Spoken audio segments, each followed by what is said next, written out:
പ്രത്യേക ശേഷിക്കാരായ കുട്ടികൾക്കായി തൃശൂർ ബോൺ ആൻഡ് ജോയിന്റ് ഫൗണ്ടേഷനും എടപ്പാൾ ഹോസ്പിറ്റലും സംയുക്തമായി ഫുട്ബോൾ ടൂർണമെന്റ് സംഘടിപ്പിക്കുന്നു. സെലിബ്രേഷന്റെ ഭാഗമായിട്ട് ഞങ്ങൾ രണ്ടുപേരും എടപ്പാൾ ഹോസ്പിറ്റലും ബോൺ ആൻഡ് ജോയിന്റ് ഫൗണ്ടേഷനും ഒരുമിച്ചിട്ടാണ് ആ ഒരു ഫുട്ബോൾ ടൂർണമെന്റ് നടത്തുന്നത്. അത് 22-ാം തീയതി പുഷ്കാസ് ഓഡിറ്റോറിയം പന്താവൂര് പുഷ്കാസ് ടർഫിൽ കാലത്തൊരു 8 മണി തൊട്ട് 3 മണി വരെയാണ് അതിൻ്റെ 12ഓളം സ്പെഷ്യൽ സ്കൂളുകൾ പങ്കെടുക്കുന്നുണ്ട്. 7ഓളം മലപ്പുറത്ത് നിന്നുള്ള സ്കൂളുകളാണ്, 4-5 തൃശ്ശൂരിൽ നിന്നുള്ള സ്കൂളുകളുണ്ട്.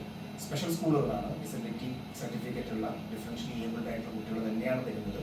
അവരുടെ സന്തോഷമാണ്, അവരുടെ ഒരു പ്രത്യേക തരം ഒരു സന്തോഷമാണ്, നമുക്ക് വളരെയധികം എനർജി തരുന്ന ഒരു സന്തോഷമാണ് അവരുടെ കളി എന്ന് പറയുന്നത്. അപ്പോൾ അത് ഇപ്രാവശ്യവും പത്മശ്രീ IM വിജയൻ തന്നെയാണ് അതിൻ്റെ ചീഫ് ഗസ്റ്റ് ആയിട്ട് വരുന്നത്. ഓഗസ്റ്റ് 22 രാവിലെ 8 മുതൽ വൈകിട്ട് 4 വരെ പന്താവൂർ പുഷ്കാസ് ടർഫിലാണ് മത്സരം. കായിക രംഗത്ത് കുട്ടികളുടെ പങ്കാളിത്തം വർദ്ധിപ്പിക്കുക, അവരുടെ കഴിവുകൾ പ്രോത്സാഹിപ്പിക്കുക, ആത്മവിശ്വാസവും കൂട്ടായ്മയും വളർത്തുക എന്നിവയാണ് ടൂർണമെന്റിന്റെ ലക്ഷ്യം. 12 സ്പെഷ്യൽ സ്കൂളുകളിൽ നിന്നുള്ള കുട്ടികൾ മത്സരത്തിൽ പങ്കെടുക്കും.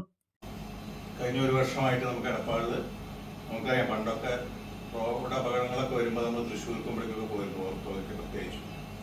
അപ്പം അത് മാറി കഴിഞ്ഞ ഒരു വർഷമായിട്ട് നമ്മൾ എല്ലാ സർജറികളും ഇന്ന് ഓർത്തോ വിഭാഗത്തിൽ നിലനിൽക്കുന്ന എല്ലാ സർജറികളും ഏറ്റവും മികച്ച രീതിയിൽ ചെയ്തു. 200 സർജറി ഈ കഴിഞ്ഞ ഒരു വർഷത്തിൽ നമ്മളിവിടെ ചെയ്തു, തൃശ്ശൂർക്കോ കോഴിക്കോടോ. കാരണം ഈ റോഡ് നടക്കുമ്പോൾ പെട്ടെന്ന് തന്നെ നമുക്ക് ചെയ്യേണ്ട സർജറികളാണ് പലതും. അതിന് കാർഡിയോളജിയും ന്യൂറോ സർജനും ഒക്കെ സഹായം ഇവിടെ ഉണ്ട്. അപ്പം അതിൻ്റെ 1ാം വാർഷികമാണ്. അപ്പോൾ 1ാം വാർഷികത്തിൻ്റെ ഭാഗമായിട്ട് നമ്മളൊരു പ്രത്യേക ശേഷി, ഭിന്നശേഷി എന്ന് പറയുന്ന അവരുടെ ഒരു സ്കൂളുകളുണ്ട് മലപ്പുറം അതുപോലെ തൃശ്ശൂർ ജില്ലയിൽ. അവരുടെ ഒരു ഫുട്ബോൾ മത്സരം നടത്തുന്നുണ്ട് 22-ാം തീയതി. അപ്പോൾ അതിലേക്ക് ക്ഷണിക്കാൻ വേണ്ടിയിട്ടാണ് ഈ പ്രസ് കോൺഫറൻസ് വിളിച്ചിട്ടുണ്ട്. അപ്പോൾ അതിന് ഇവിടെ എത്തിച്ചേർന്നിട്ടുള്ളത് നമ്മുടെ ഈ ബോൺ ആൻഡ് ജോയിന്റ്. മത്സര ഫലത്തേക്കാൾ കുട്ടികളുടെ പങ്കാളിത്തത്തിനും സന്തോഷത്തിനുമാണ് പ്രാധാന്യം നൽകുന്നതെന്ന് സംഘാടകർ വാർത്താ സമ്മേളനത്തിൽ അറിയിച്ചു. കഴിഞ്ഞ വർഷം തൃശ്ശൂർ വിജയകരമായി നടത്തിയ ടൂർണമെന്റ് കൂടുതൽ കുട്ടികൾക്ക് അവസരമൊരുക്കുന്നതിനാണ് ഇത്തവണ എടപ്പാളിൽ സംഘടിപ്പിക്കുന്നത്. മുൻ ഇന്ത്യൻ ഫുട്ബോൾ താരം Padmashri IM Vijayan, Thavanur MLA VS Joy, Edappal hospital COയും ഡയറക്ടറുമായ Gokul Gopinathan, Thrissur bone and joint foundation ഡയറക്ടറും വിഭാഗം മേധാവിയുമായ doctor Mahesh Krishnan, special school association secretary reverend father Johnson Anthikad, Ashwini hospital director Rajesh Ayyan എന്നിവർ വിശിഷ്ടാതിഥികളായി പങ്കെടുക്കും.